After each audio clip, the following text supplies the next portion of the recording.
నమస్కారం. N24 news morning bulletin కు స్వాగతం. ముందుగా హెడ్లైన్స్ చూద్దాం. మెగా డీఎస్సీపై చర్చకు సిద్ధమన్న లోకేష్, జగన్ కు మరోసారి బహిరంగ సవాల్, డీఎస్సీని ఎవరూ అడ్డుకోలేరని స్పష్టం.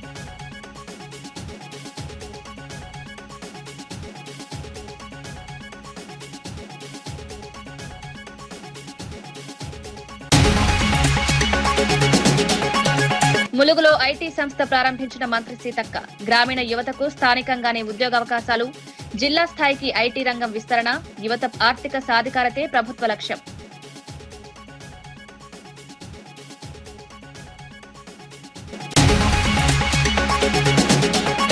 డీఎస్సీపై జగన్ ప్రశ్నలకు సమాధానం చెప్పాలన్న శ్యామల, ముందుగా ఆరోపణలపై స్పష్టతనివ్వాలని డిమాండ్, డీఎస్సీ పారదర్శకతపై ప్రభుత్వ వివరణ, నిరుద్యోగులకు న్యాయం చేయాలని సూచన.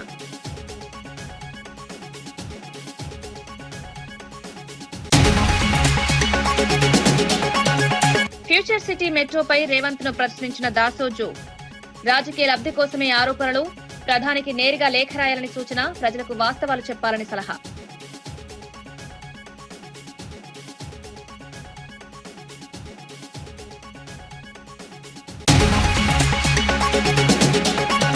జ్ఞానేశ్వరి కేసులో హోంమంత్రి స్పందించలేదన్న అమర్నాథ్, చిన్నారి అదృశ్యంపై ప్రభుత్వ నిర్లక్ష్యం, బాధిత కుటుంబాన్ని పరామర్శించలేదని ఆరోపణ, దర్యాప్తును వేగవంతం చేయాలని డిమాండ్.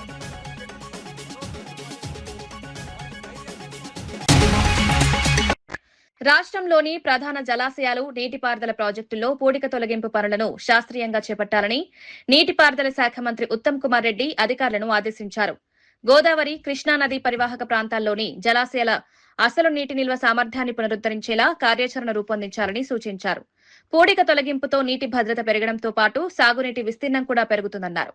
ఇతర రాష్ట్రాల్లో అమలవుతున్న విజయవంతమైన నమూనాలను అధ్యయనం చేసి తెలంగాణకు అనువైన విధానాలను అమలు చేయాలని పేర్కొన్నారు. కేరళలోని మంగళం ఆనకట్టులో చేపట్టిన డీసిల్టేషన్ కార్యక్రమాన్ని ఉదాహరణగా ప్రస్తావించారు. కడెం, లోయర్ మానేర్, మిడ్ మానేర్ ప్రాజెక్టులో జరుగుతున్న పనుల పురోగతిని సమీక్షించిన మంత్రి భవిష్యత్తులో వరద ముప్పును తగ్గించేందుకు కూడా చర్యలు కీలకమని వెల్లడించారు.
మెగా డీఎస్సీ నియామకాలపై ఎలాంటి సందేహాలున్నా సమాధానం చెప్పేందుకు సిద్ధంగా ఉన్నానని మంత్రి నారా లోకేష్ స్పష్టం చేశారు.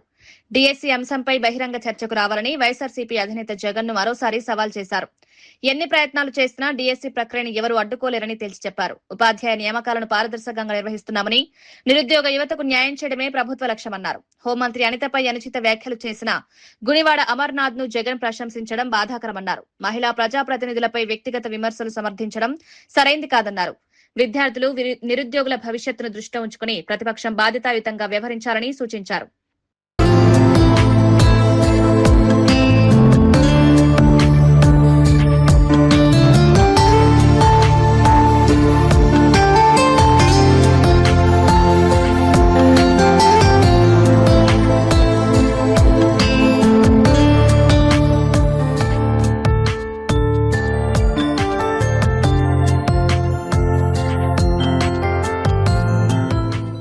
మంగళగిరి ప్రజలు తనపై పెట్టుకున్న నమ్మకాన్ని వమ్ము చేయనని లోకేష్ తెలిపారు. అన్ని రంగాల్లో మంగళగిరిని నెంబర్ 1 గా నిలబెట్టేందుకు కృషి చేస్తున్నట్లు వివరించారు. ప్యాలెస్ లో కూర్చొని మాట్లాడటం కాదని, క్షేత్రస్థాయిలోకి వస్తే జరిగే అభివృద్ది తెలుస్తుందని జగన్ కు లోకేష్ కౌంటర్ ఇచ్చారు.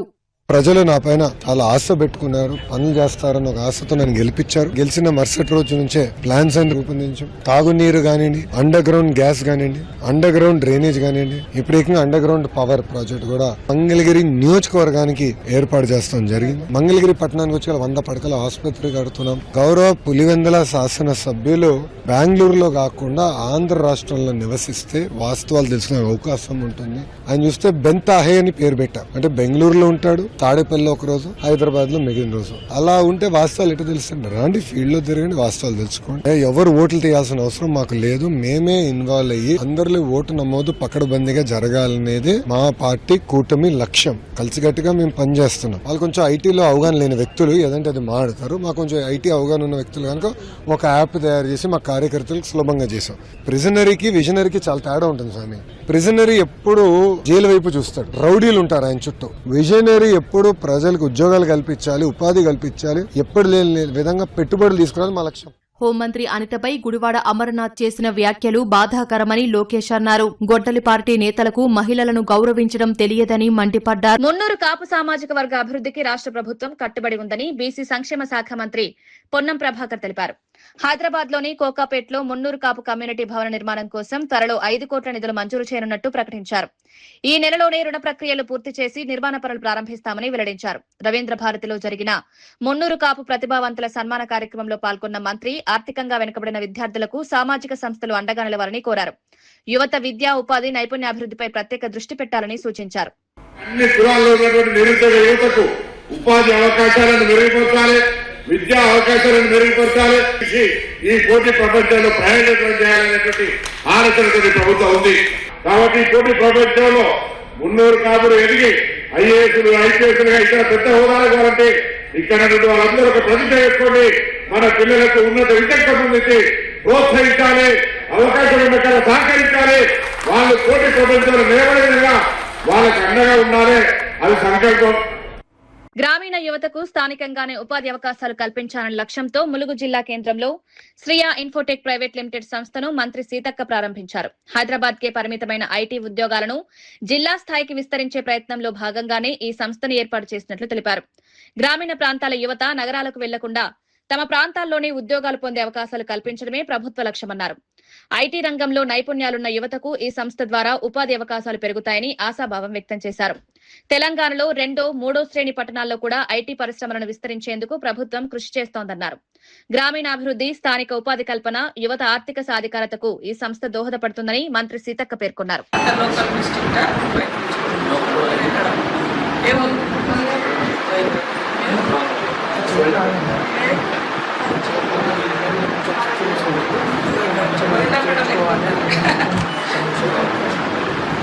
ఇంకా కొంతమందికి ఆపర్చునిటీస్ వచ్చినట్టుగా మీరు బాగా చేస్తారు.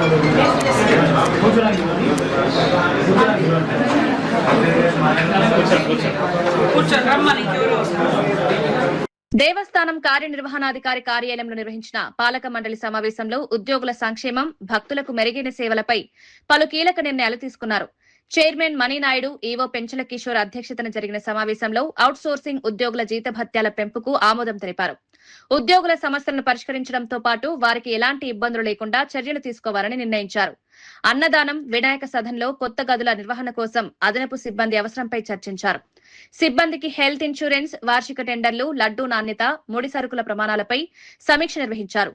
భక్తులకు మరింత మెరుగైన సేవలు అందించేందుకు అవసరమైన చర్యలను వేగవంతం చేయాలని పాలకవర్గం నిర్ణయించింది. ఈరోజు 14 అంశాలతో ఒక అజెండా తయారు చేసి దాని మీద విస్తృతంగా బోర్డు మెంబర్లందరూ చర్చించారు. సో ఈ 14 అంశాలు మన టెంపుల్కి సంబంధించిన టెండర్లు కానివ్వండి, అభివృద్ధి కార్యక్రమాల గురించి ఉన్నాయి. అవి కాకుండా కూడా అదనంగా వెల్ఫేర్ ఆఫ్ ద ఎంప్లాయీస్ మీద కూడా బాగా డిస్కషన్ జరిగింది. ముఖ్యంగా చాలా తక్కువ జీతాలతో ఉద్యోగస్తులందరూ గత 15-20 సంవత్సరాల నుంచి 15,000 జీతాలతో పనిచేస్తున్నారు. కొంతమంది కోర్టు ఉత్తర్వుల ద్వారా ఎన్హాన్స్మెంట్ చేసుకుని వాళ్ళు 20,000 తీసుకున్నారు. అదేవిధంగా భూమి కోల్పోయిన వాళ్ళు కూడా భూమి మన దేవాలయం అభివృద్ధి కోసం భూసేకరణలో కోల్పోయిన వాళ్ళందరికీ కూడా జీతాలు పెంచి పర్మనెంట్ ఉద్యోగాలు చేయాలని వాళ్ళు కూడా పోరాడుతున్నారు. అవి కూడా కోర్టు కేసులు ఉన్నాయి. ఇలాంటి వాళ్ళందరికీ కూడా కామన్గా 20,000 రూపీస్ పెంచాలని ఒక తీర్మానం చేశారు. సో ఇదంతా కూడా మన ఎంప్లాయీస్ యొక్క వెల్ఫేర్ కోసం బోర్డు చాలా విస్తృతంగా చర్చించి నిర్ణయం తీసుకోవడం జరిగింది. దీన్ని మనం కమిషనర్ గారి దృష్టికి తీసుకెళ్ళి కొంతమందికి 20,000 ఇవ్వడం, కొంతమందికి 15 ఇవ్వడం కొంత అసమానతలు ఉన్నాయి కాబట్టి అందరికి కూడా సమానమైన జీతం ఇవ్వడానికి చాలా మంచి నిర్ణయాన్ని ఈరోజు బోర్డు తీసుకోవడం జరిగింది. అదేవిధంగా మనకి రద్దీ ఎక్కువైంది. ఉదాహరణకి మన అన్నదానం దగ్గర ప్రతిరోజు 5,000 మంది వరకు భోంచేస్తున్నారు. అక్కడ కూడా స్టాఫ్ యొక్క అవసరం చాలా ఉంది. అదేవిధంగా 200 గదులు ఈ మధ్యనే 100 గదులు అదనంగా మనం ఓపెన్ చేసుకున్నాం. గౌరవ మంత్రివర్యులు వచ్చి ఓపెన్ చేశారు. సో అక్కడ కూడా సిబ్బంది అవసరం ఉంది. చాలామంది ప్రోటోకాల్ ఇష్యూలో కూడా చాలా తక్కువ మంది స్టాఫ్ ఉండడంతో ఇబ్బంది పడుతున్నాం. సో మన కాణిపాకం దేవస్థానం మిగతా దేవస్థానాలతో పోలిస్తే తక్కువ సిబ్బంది ఉన్నారు. దీనివల్ల తీవ్రమైన ఒత్తిడి ఉంది కాబట్టి దీని మీద కూడా బోర్డు సభ్యులందరూ కూడా చర్చించి ఒక 40 మందిని అదనంగా 20 మంది అన్నదానం కోసము, 20 మంది శానిటేషన్ కోసము వాళ్ళందరినీ కూడా తీసుకోవాలి. కొద్దిగా సిబ్బంది ఎక్కువగా ఉంటే ఉద్యోగులకు కూడా పని భారం తగ్గి ఒత్తిడి తగ్గుతుందనే ఉద్దేశంతో దీన్ని కూడా తీర్మానం జరిగింది. అలాగే పలు విషయాల మీద దేవాలయంలో శుభ్రత గురించి కానివ్వండి, లేకపోతే క్యూలెన్స్ మెయింటెనెన్స్ మీద కూడా లడ్డూపోట్లో ఉన్న వస్తువుల మీద కానీ వాటి మీద క్వాలిటీ మీద కానీ ఒక ప్రతిరోజు కానీ లేకపోతే సాటర్డే సండే కానీ 2-3 మెంబర్లు ఖచ్చితంగా అటెండ్ అయ్యి వాటిని జాగ్రత్తగా ఒకరు దేవాలయంలో ఉంటే, ఒకరు లడ్డూపోట్లో ఉంటే, లేకపోతే ఇంకొకరు అన్నదానంలో ఉంటే ఆ రకంగా వాళ్ళు మెయింటైన్ చేయడానికి ఒక నిర్ణయం తీసుకున్నారు. సో రద్దీ వేళల్లో ముఖ్యంగా సాటర్డే సండే 2-3 బోర్డు మెంబర్లు పలు విషయాల మీద. జ్ఞానేశ్వరి అదృశ్య ఘటనపై మాజీ మంత్రి గుడివాడ అమర్నాథ్ ప్రభుత్వం హోంమంత్రి అనితపై తీవ్ర విమర్శలు చేశారు. హోంమంత్రి తన శాఖకు సంబంధించిన ప్రశ్నలకు సమాధానం చెప్పకుండా దాటవేస్తున్నారని ఆరోపించారు. హోంమంత్రి నియోజకవర్గానికి సమీపంలోనే 4 ఏళ్ల చిన్నారి జ్ఞానేశ్వరి 11 రోజులుగా కనిపించకపోయినా ప్రభుత్వం స్పందించలేదన్నారు. కనీస బాధిత కుటుంబానికి పరామర్శించే ప్రయత్నం కూడా చేయలేదని విమర్శించారు. టీడీపీ మంత్రులు, నాయకులు ఈ విషయంలో నిర్లక్ష్యం వహిస్తున్నారని ఆరోపించారు. చిన్నారి అదృశ్యం వంటి సున్నితమైన అంశంపై ప్రభుత్వం మరింత బాధ్యతగా వ్యవహరించాలని డిమాండ్ చేశారు. ఈ లా అండ్ ఆర్డర్ ఏమైపోయినట్టు, ఆ కుటుంబానికి భరోసా ఏమైనట్టు, డిఎస్సిలో స్కామ్ జరిగిపోతే, ఉద్యోగాలు అమ్మేసుకుంటే దాని గురించి మాట్లాడకూడదు. ఆక్వా రైతులకి ఇబ్బందులు పడుతూ ఉంటే, ఫీడ్ రేట్లు పెరిగిపోతూ ఉంటే, ఆత్మహత్యలు చేసుకోవాల్సినటువంటి పరిస్థితి వస్తే దాని గురించి ప్రతిపక్షం మాట్లాడకూడదు. రిమాండ్లో ఉన్నటువంటి ఒక వ్యక్తిని, పోలీస్ కస్టడీలో ఉన్నటువంటి ఒక వ్యక్తిని కొట్టి చంపేస్తే, చంపినటువంటి వ్యక్తిని తీసుకెళ్లి తగలబెట్టేస్తే హోమ్ డిపార్ట్మెంట్ ఏం చేస్తుందో తెలియదు. దాని గురించి ప్రశ్నిస్తే మహిళా లోకం రాష్ట్రంలో సమస్యలన్నీ గాలి కొదిలేసి మీ 2 ఏళ్ల పరిపాలన ఒక పెద్ద అట్టర్ ఫెయిల్యూర్ అనేటువంటిది ప్రజలు చెప్తా ఉంటే, మొన్న జరిగినటువంటి 12వ తారీఖు కార్యక్రమం లక్షలాదిగా ప్రజలు రోడ్డెక్కితే దాన్ని చూసి తట్టుకోలేక ఏదో ఒక సబ్జెక్ట్ని పట్టుకోవాలి, దాన్ని పట్టుకొని ఊరేగాలి, ఏదో రకంగా తప్పుడు ప్రచారం చేయాలనేటువంటి అభిప్రాయం ఈరోజు అధికార పార్టీలో కనబడుతుంది తప్ప మరొకటి కాదు. డిపార్ట్మెంట్ గురించి ప్రశ్నలు అడిగితే దిక్కులు చూస్తున్నారు మంత్రి గారు. అదే జగన్మోహన్ రెడ్డి గారిని నంగరాజన్ తిట్టు, అమర్నాథ్ని గుడ్డు అని తిట్టు అంటే మాత్రం పాపం చిన్నప్పుడు మొన్న 3 ఏళ్ళ వరకు మా నాన్నమ్మ ఉండేది. పాపం నేను ఎక్కడైనా బయట తిరిగి వస్తే రోజు గుడితో దిష్టి తీసి పడేసేది. పాపం మా నాన్నమ్మ లేని లోటు మొత్తం రాష్ట్రంలో తెలుగు మహిళలందరూ తీర్చేశారు. నాకు ఉన్నటువంటి దిష్టి అంతా తీసేశారు. ఆ ఇంగ్లీష్ కూడా సరిగ్గా వచ్చేయడదు. హూ ఈజ్ హీ అంటే మగవాడిని అంటే హూ ఈజ్ హీ అంటారు, ఆడదానంటే హూ ఈజ్ హీ అంటారు, అటో ఇటో తెలియకపోతే హూ ఈజ్ ఇట్ అంటారు.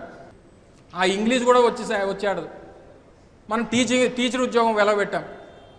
ఈ సంస్కృతి, ఈ సాంప్రదాయాలన్నా పిల్లలకు నేర్పించారు. మీరు మొదటిసారి ఎమ్మెల్యే అయినప్పుడు ఒక టీచర్ మీద చేసుకున్నటువంటి ఘటనలు మీ అందరికీ తెలుసు. కేవలం ఒక తెలుగుదేశం పార్టీకి చెందినటువంటి ఒక మహిళ చేసినటువంటి సాయి కృష్ణ కేసుపై నిజాలు బయటపెట్టాలన్న వంగవీటి నరేంద్ర, సాయి కృష్ణ మరణ ఘటనపై వైసీపీ రాష్ట్ర అధికార ప్రతినిధి వంగవీటి నరేంద్ర తీవ్ర ఆందోళన వ్యక్తం చేశారు. సాయికృష్ణ కుటుంబంతో తమకు సన్నిహిత సంబంధాలున్నాయని పేర్కొంటూ మానవతా దృక్పథంతోనే స్పందిస్తున్నామన్నారు. సాయికృష్ణపై ఒక్క కేసున్నా బయటపెట్టాలని ప్రభుత్వాన్ని సవాల్ చేశారు. మరణించిన వ్యక్తి మృతదేహమైనా కనీసం బూడిదైన కుటుంబానికి ఇవ్వాలని డిమాండ్ చేశారు. హోంమంత్రి అనిత ఈ కేసు అసలు అంశం స్పందించకుండా ఇతర విషయాలపై మాట్లాడుతున్నారని విమర్శించారు. బాధిత కుటుంబానికి న్యాయం జరిగేలా ప్రభుత్వం పూర్తి వివరాలు వెల్లడించాలని కోరారు. అయితే ఎక్కడా దానికి కనీసం కోర్టులో కన్విక్షన్ పడిందా, అతనికి శిక్ష పడిందా, పడితే అతను తప్పు చేశాడని చెప్పని అనుకోవచ్చు. ఏమీ జరగకుండా కేవలం కేసు ఉన్న దాని మీదే ఇంత క్రూరంగా రౌడీ షీట్ ఓపెన్ చేసింది కాకుండా ఒక station house officer, responsible officer, ఒక సిఐ ఇంత దారుణంగా ప్రవర్తించడాన్ని ఎలా చూడమంటారు? మేము స్పందిస్తేనేమో మీరు పార్టీ వాళ్ళు అనవసరంగా దాన్ని భుజాన వేసుకున్నారని అంటున్నారు కదా. ఇప్పుడు ఇక్కడ మాట్లాడుకున్న వాస్తవాలు మీరు విన్నారు కదా. సాయికృష్ణ వాళ్ళ మేనమావ ఆయన చెప్తున్నాడు, మేము ఏ పార్టీతో ఉన్నాము, ఏ పార్టీలో ఉన్నాము, ఏ పార్టీలో తిరిగాము అని. కానీ కుటుంబ పరంగా ఉన్నటువంటి సంబంధ బాంధవ్యాల గురించి చాలా స్పష్టంగా చెప్పారు. మేము మానవతా దృక్పథంతో స్పందిస్తే తప్ప. ఇవాళ ఎప్పుడైతే అంబటి రాంబాబు గారు ఆ విషయాన్ని బయటికి తీసుకొచ్చి మాట్లాడారో కొత్తగా వెలుగులోకి ఏమొస్తున్నాయో తెలుసా అండి? ఆ కుర్రవాడి వయసుని మించినటువంటి కేసులు ఉన్నాయంట. చూపించండి, ఒక్క ఛార్జ్ షీట్ చూపించండి, ఒక్క చోట ఎఫ్ఐఆర్ ప్రాపర్గా ఉన్నది చూపించండి. చూపించిన తర్వాత మాట్లాడండి. అంటే రాంబాబు గారు ఏదైనా సాయికృష్ణ మృతి ఘటన రాష్ట్ర వ్యాప్తంగా చర్చనీయాంశంగా మారిందని మాజీ మంత్రి అంబటి రాంబాబు అన్నారు. సాయికృష్ణ కుటుంబ సభ్యులు తనకు కలిసి జరిగిన విషయాలను వివరించారన్నారు. సాయికృష్ణ తల్లి ఆవేదన ప్రతి ఒక్కరిని కలిసివేస్తోందన్నారు. దేశంలో అనేక లాకప్ మరణాలు జరిగినా మరణించిన వ్యక్తి మృతదేహం కనిపించకుండా పోయిన ఘటన ఎక్కడా చూడలేదని వ్యాఖ్యానించారు.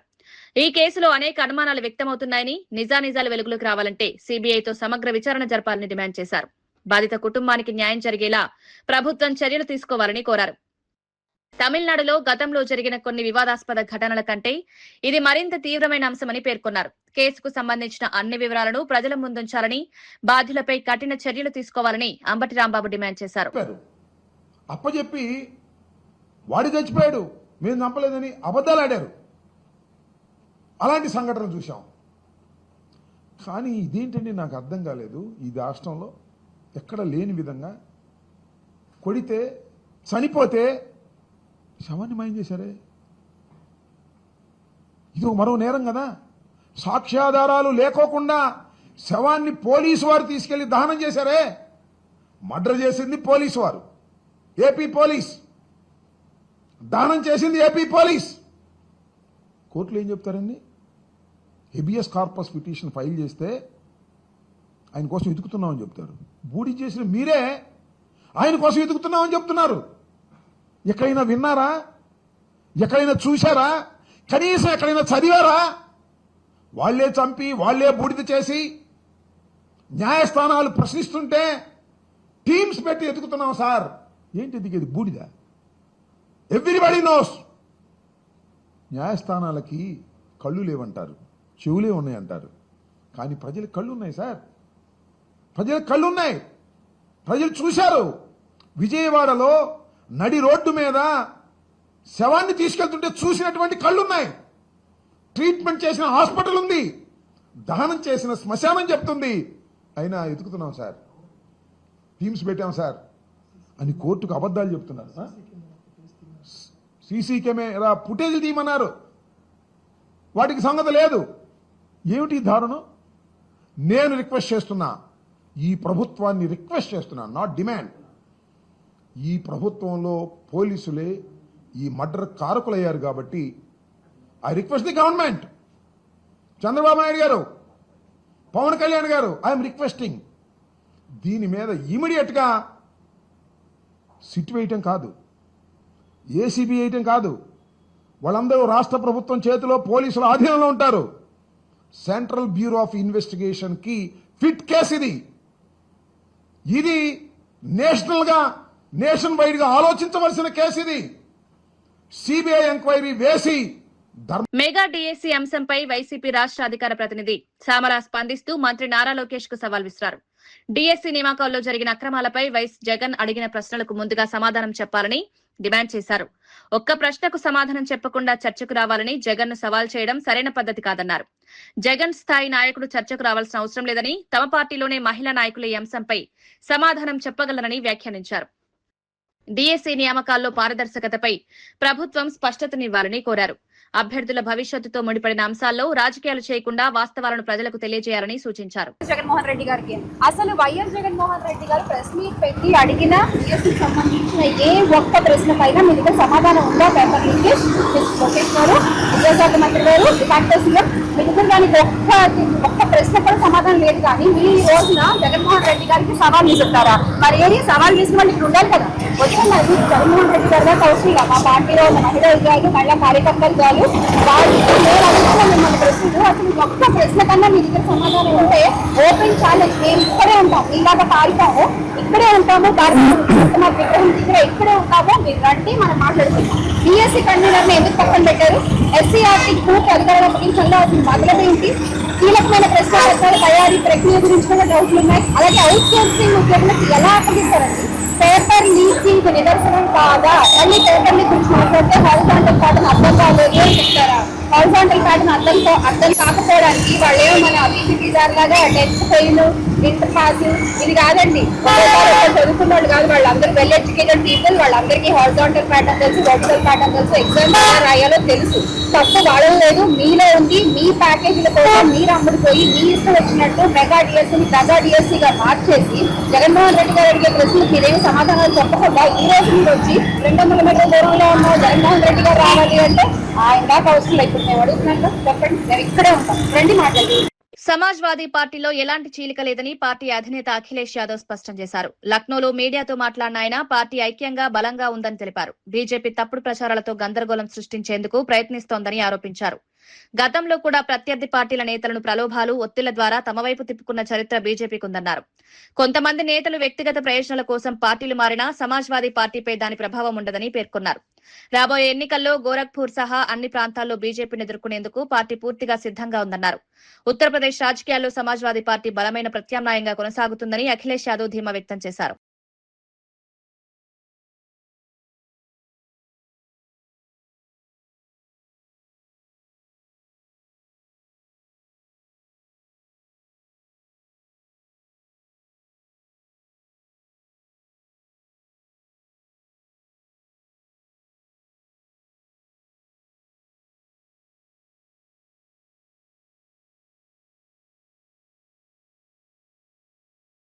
ఫ్యూచర్ సిటీ మెట్రో ప్రాజెక్టు అంశంపై ఎమ్మెల్సీ దాసోజు శ్రవణ్ కుమార్ ముఖ్యమంత్రి రేవంత్ రెడ్డిపై విమర్శలు గుప్పించారు.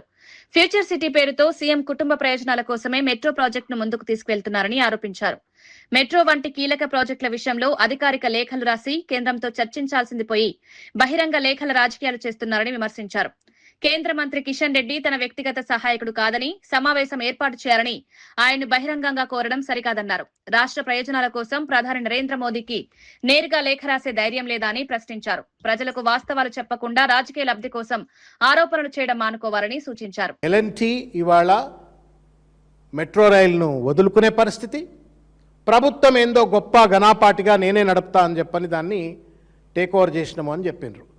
మీడియా సోదరులు బహుశా ఈ లెటర్ చూసుంటారు అని నేను అనుకుంటున్నా. నేను తెలంగాణ ప్రజలకు కూడా ఇది నేను ట్విట్టర్లో చూసిన, తెలంగాణ సీఎంఓ ట్విట్టర్ ఐడిలో ఈ లెటర్ నిన్న చూసిన. ఇది కిషన్ రెడ్డి గారికి ముఖ్యమంత్రి రేవంత్ రెడ్డి గారు రాసినటువంటి ఒక లేఖ. నేను అడుగుతా ఉన్నాను రేవంత్ రెడ్డి గారిని, ఇది ప్రైవేట్ లెటరా లేదు బహిరంగ లేఖ అంటున్నావు నువ్వు, ఇది ప్రైవేట్ లెటరా లేకపోతే డిఓ లెటరా? Is it unofficial letter in the capacity of a chief minister or is it a private letter that you have written to Mr. Kishan Reddy? ఈ మొత్తం లేఖ సారాంశం ఒక్కసారి చదివినట్టయితే పాడిందే పాట లెక్క రాసిండు ఇంట్లో. అంతకుముందు ప్రెస్ నోట్ పెట్టి ప్రెస్లో మాట్లాడిండు కదా, ప్రెస్లో మాట్లాడిన అంశాలనే ఇందులో కూడా లేఖ రాసిండ్రు. ఈ లేఖ అంటే ఎంత బాధ్యత లేని వ్యక్తి, బాలకృష్ణ సినిమాలు, జూనియర్ ఎన్టీఆర్ సినిమాలతో ప్రభావితమై రాజకీయ నాయకుడు అయితే ఎట్లుంటాడు అనడానికి రేవంత్ రెడ్డి ఈ లేఖ నిదర్శనం. ఇది దాదాపు 1,000 కోట్ల అంటే 15,000 కోట్ల రూపాయల అప్పు తెలంగాణ ప్రజల మీద రుద్దుతున్నటువంటి ఒక state government take over project ఇది. రోజు 5 లక్షల మంది ప్రజలు ప్రయాణించేటువంటి ఒక ప్రతిష్టాత్మకమైనటువంటి ఒక ప్రామాణికత కలిగినటువంటి ఒక most important vital transport project ఇది, ట్రాన్స్పోర్ట్ ప్రాజెక్ట్ ఇది. దీని మీద తెలంగాణ భవిష్యత్తు, హైదరాబాద్ భవిష్యత్తు, హైదరాబాద్కు పెట్టుబడుల భవిష్యత్తుకు సంబంధించినటువంటిది. చిన్నపిల్లగాళ్ళు లేఖలు రాసుకున్నట్టు, లవ్ లెటర్లు రాసినట్టు రాసిండేది. I don't understand mister Revanth Reddy, who is your advisors? ఎవరయ్యా నీ అడ్వైజర్లు? ఇంత పెద్ద ప్రామాణికత కలిగిన అంశాన్ని నువ్వు ఒక డివో లెటర్ రాసి ఆ డివో లెటర్ నన్న పబ్లిక్ డొమైన్లో పెట్టినావంటే కాంగ్రెస్ ప్రభుత్వం బీఆర్ఎస్ కార్యకర్తలను లక్ష్యంగా చేసుకుని అక్రమ కేసులు పెడుతోందని మాజీ మంత్రి ఎమ్మెల్యే జగదీష్ రెడ్డి ఆరోపించారు. ముఖ్యంగా హుజూర్ నగర్ ప్రాంతంలో ఉత్తమ్ కుమార్ రెడ్డి ప్రభావంతో పోలీసుల అరాచకం పెరిగిందని విమర్శించారు. బీఆర్ఎస్ కు చెందిన సర్పంచ్లు, వార్డు సభ్యులపై కేసులు బనాయించి వేధింపులకు గురిచేస్తున్నారన్నారు. పార్టీ కార్యకర్తలు ఎలాంటి భయాందోళనకు గురికావాల్సిన అవసరం లేదని, ప్రతి కార్యకర్తకు బీఆర్ఎస్ అండగా ఉంటుందని హామీ ఇచ్చారు. అధికార దుర్వినియోగానికి పాల్పడుతున్న వారిని భవిష్యత్తులో వదిలిపెట్టబోమని హెచ్చరించారు. ప్రజాస్వామ్య హక్కులను అణచివేయాలని చేసే ప్రయత్నాలను పార్టీ తీవ్రంగా ఎదుర్కొంటుందన్నారు. మనం చూసినాం, ముఖ్యమంత్రి కూడా మాట్లాడారు. అంటే వీళ్ళు లంకె బిందెల కొరకు వచ్చిన దొంగలు తప్ప ప్రజల కొరకు పనిచేయడానికి వచ్చిన వాళ్ళు కాదు. ఇవాళ కేసీఆర్ సృష్టించిపోయిన సంవత్సరానికి 3 లక్షల ఆదాయం అట్టే ఉంది. ఇప్పటికే 4 లక్షల కోట్ల రూపాయల అప్పు చేసిండ్రు. ఈ 2.5 ఏళ్లలో దాదాపు ప్రభుత్వ ఆదాయం 7 లక్షల కోట్ల పైన, తెచ్చిన అప్పుతో 4 లక్షల కోట్లు కలిసి 11 లక్షల పైన వచ్చిన పైసల్ని ఏం చేసిరో కాంగ్రెస్ నాయకులు సమాధానం చెప్పాలి. ఏ స్థాయిలో మేము అప్పు చేసినా బ్రహ్మాండంగా ప్రజలకు అవకాశాలు కల్పించినాం. అప్పు చేసినాం, 24 గంటల కరెంట్ ఇచ్చినాం. అప్పు చేసినాం, ఇంటింటికి మంచినీళ్ళు ఇచ్చినాం. అప్పు చేసినాం, బ్రహ్మాండంగా రుణమాఫీ చేసినాం. ప్రతి రైతుకు ఎకరానికి 10,000 రూపాయలు మంచి సమయానికి ఇచ్చినాం. నాట్ల సీజన్ కే ఇచ్చేసి అందించేటట్టు చేసినాం. ప్రతి కార్యక్రమం రోడ్లు వేసినాం. బ్రహ్మాండంగా స్కూళ్లు, పాఠశాలలు పెట్టినాం. అద్భుతమైన గురుకుల పాఠశాలలు, ప్రపంచానికి ఆదర్శమైన గురుకుల పాఠశాలలు పెట్టినాం. కానీ ఇవాళ మీరు వచ్చిన తర్వాత కొత్తగా చేసింది ఏం లేదు. 10 లక్షలు 11 లక్షలు ఏం చేసిండ్రు? ఆనాడు కేసీఆర్ చక్కగా ప్రజల జేబులు వేస్తే ఇవాళ కాంగ్రెస్ నాయకులు ప్రజల జేబులు నింపుకుంటున్నారు, కాంగ్రెస్ నాయకులు జేబులు నింపుకుంటున్నారు. ఇవాళ ఇక్కడ ఈ జిల్లాలో మంత్రి ఉత్తమ్ కుమార్ రెడ్డి కూడా అబద్ధం మాట్లాడుతున్నాడు. ఇక్కడ ప్రజల్లో తిరుగుబాటు వస్తున్నదని చెప్పి, సోషల్ మీడియాలో తను ప్రశ్నిస్తున్నారని చెప్పి దుర్మార్గంగా కేసులు పెడుతున్నాడు. హుజూర్ నగర్ నియోజకవర్గంలో ఏమాత్రం ప్రజాస్వామ్యం అంటే లేకుండా తిరగకుండా పోయింది. పోలీసులు ఇష్టరాజ్యంగా వ్యవహరిస్తా ఉన్నారు. ప్రతి మాటకు బైండ్ ఓవర్ చేస్తా ఉన్నారు. ప్రశ్నిస్తే బైండ్ ఓవర్లు చేస్తున్నారు. బీఆర్ఎస్ కండవ కప్పుకుంటే బైండ్ ఓవర్లు చేస్తున్నారు. ఇదంతా ఉత్తమ్ కుమార్ వణుకుతున్నాడు అనే దానికి ఉదాహరణ. ఎందుకు భయపడుతున్నావు? ఎందుకు టీఆర్ఎస్ కార్యకర్తలను చూసి భయపడుతున్నావు? ఎందుకు ఇవాళ ఈ నియోజకవర్గంలో ఒక సర్పంచ్ ఒక రూల్, ఇంకొక సర్పంచ్ ఇంకొక రూల్ ఉంటుంది? ఎందుకు బీఆర్ఎస్ సర్పంచ్ పనిచేయనీయకుండా అడ్డుకుంటున్నావు? సమాధానం చెప్పాలి ఉత్తమ్ కుమార్ రెడ్డి. మా ఓ నరసింహారెడ్డి గారు చెప్పినట్టు ఉత్తమ్ కుమార్ రెడ్డి ఒక నియంతృత్వవాది, ఫెయిల్ అయింది కాబట్టే ప్రజల్ని అణిచివేసి బ్రతుకుతా అనుకుంటున్నాడు. ఎట్టి పరిస్థితుల్లో కూడా నీ ఆటలు సాగా ఉత్తమ్ కుమార్ రెడ్డి. నిజంగా కూడా ఇప్పటికీ నీ ధైర్యం ఉంటే నీ కార్యకర్తలు చేస్తున్న దుర్మార్గాలు, పోలీసులు నీ కార్యకర్తల్లాగా పనిచేస్తున్న వైఖరి మీద నువ్వు ఒకసారి ఆలోచన చెయ్యి. నేను చెప్తా ఉన్నా, ఈ రకంగా అరాచకాలు ఇట్లా కొనసాగితే ఇక్కడి నుంచెలే ఒక ప్రజాస్వామిక ఉద్యమాన్ని తీసుకొస్తాం. తప్పకుండా హుజూర్ నగర్ నియోజకవర్గంలో ప్రతి కార్యకర్తను కూడా కాపాడుకుంటాం. ఉత్తమ్ కుమార్ దుర్మార్గాల నుంచి మేము రక్షణ చేసుకుంటాం. మేము ఛాలెంజ్ చేస్తా ఉన్నాం. ఉత్తమ్ కుమార్ బహిరంగ విచారణకు మేము సిద్ధంగా ఉన్నాం. ప్రతి పోలీస్ స్టేషన్ పరిధిలో మామూలు 100,000 మంది మీద కేసులు పెట్టిన దుర్మార్గంగా అయినా మా కార్యకర్తలు ధైర్యంగా పోరాడుతున్నారు. ఈ పనికి మళ్ళా కేసులకు ఎవరు భయపడడానికి లేదు. మేము మా కార్యకర్తలందరూ కూడా చెప్తున్నాం, మన ప్రభుత్వం రాగానే ఈ దుర్మార్గంగా పెట్టిన అక్రమ కేసులు అన్నింటినీ కూడా తీసేస్తాం, అన్నింటినీ రద్దు చేస్తాం. ఏ పోలీస్ అధికారులు అయితే చట్టవిరుద్ధంగా ప్రవర్తిస్తున్నారో, తప్పుడు కేసులు బనాయిస్తున్నారో తప్పకుండా వాళ్ళపైన కేసులు పెడతాం. అదే పోలీస్ స్టేషన్ పరిధిలో వాళ్ళని నేరస్తులుగా నిలబెడతాం రాబోయే రోజుల్లో. ఇది మేము స్పష్టంగా చెప్తున్నాం. జిల్లా స్థాయి పోలీస్ అధికారులు కూడా దీన్ని అర్థం చేసుకుని సరైన పద్ధతుల్లో చట్ట ప్రకారం నడిచేటట్టు చేసుకుంటేనే మంచిగా ఉంటుందని చెప్పి కూడా హెచ్చరిస్తాం. మెగా డీఎస్సీపై చర్చకు సిద్దమన్న లోకేష్, జగన్ కు మరోసారి బహిరంగ సవాల్. డీఎస్సీని ఎవరూ అడ్డుకోలేరని స్పష్టం.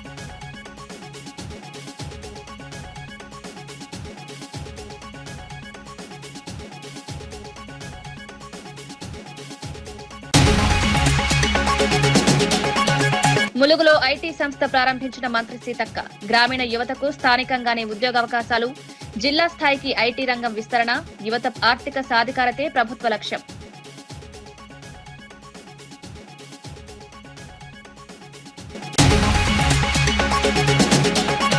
డీఎస్సీపై జగన్ ప్రశ్నలకు సమాధానం చెప్పాలన్న శ్యామల. ముందుగా ఆరోపణలపై స్పష్టతనివ్వాలని డిమాండ్.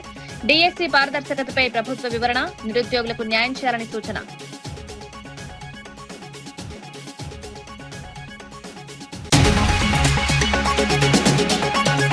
ఫ్యూచర్ సిటీ మెట్రోపై రేవంత్ ను ప్రశ్నించిన దాసోజు. రాజకీయ లబ్ధి కోసమే ఆరోపణలు. ప్రధానికి నేరుగా లేఖ రాయాలని సూచన. ప్రజలకు వాస్తవాలు చెప్పాలని సలహా.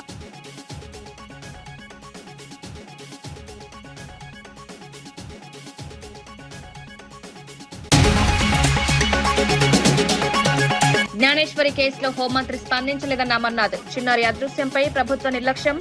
బాధిత కుటుంబాన్ని పరామర్శించలేదని ఆరోపణ. దర్యాప్తును వేగవంతం చేయాలని డిమాండ్.